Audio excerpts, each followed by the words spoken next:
So now, fast forward, I'm in this Rammstein record release party. I'm not even a big Rammstein fan, but suddenly it's in Atmos, and suddenly I hear two things. I hear the biggest band I've ever heard in my life because suddenly the sheer amount of membrane is all around the room, and it's not like you have to cram the guitars, the drums, the bass, the orchestration, the vocals, the keyboards, everything through these two speakers, but suddenly everything has its place in the room, and so everything is full range, and it has the biggest drums, the biggest bass, the biggest guitars, the biggest vocals, and then it's a fucking choir coming from the ceiling, and my mind is just blown. I'm like, this is what I have been searching for. At the same time, my brain was spinning, okay, well, if that is sonically possible, then the creative implications of that, of what you can do by placing music all across the room, just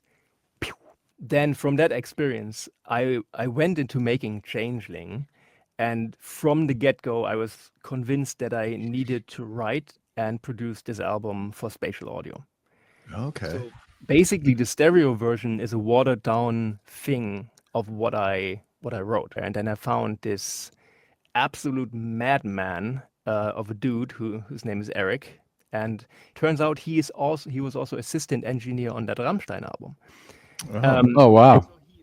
so he completely got into the game with me, and we ended up 50-50 back to back mixing the album, me telling exactly where everything needs to be and how it should sound, remixing it from the ground up, him doing the Pro Tools manual labor, because we could only do it in Pro Tools. And one of the things, for example, that I found out once we started working on it was like, well, metal depends on having a wall of sound, right?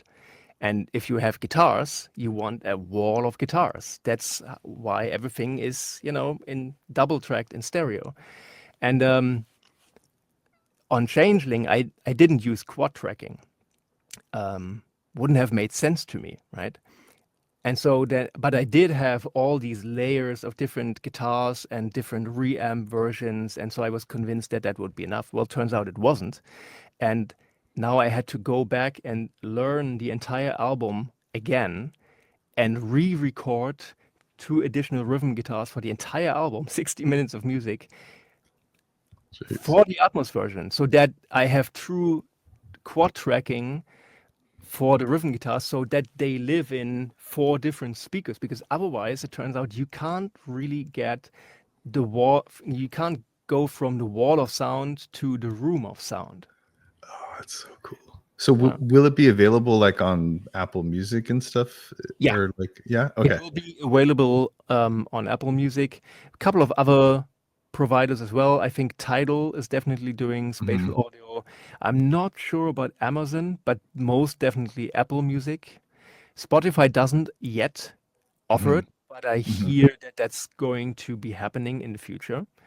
And yeah, then on Apple Music, when you go to Changeling, there's going to be a little Dolby symbol. You just click on that, and then you can switch to the Oh, okay. the Atmos version. You're getting me to visualize this as you're talking, because I'm thinking of metal, specifically extreme metal, and how everything has to just be in stereo. It's panned left and right, but if I visualize the 360 degrees around my head and this way, basically a sphere around my head, I'm noticing that there's a lot of empty space between this section and this section. So if you were to spread that information out and have it, coming from different directions, then you'd be able to actually.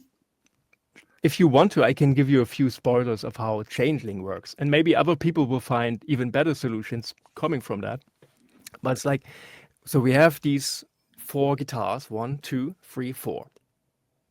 And then if there's an acoustic guitar or a clean guitar, it will probably live in the side speakers.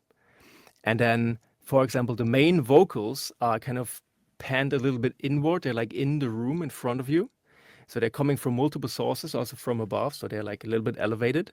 The bass is coming only exclusively from the front speaker, so it doesn't compete with the rhythm guitars.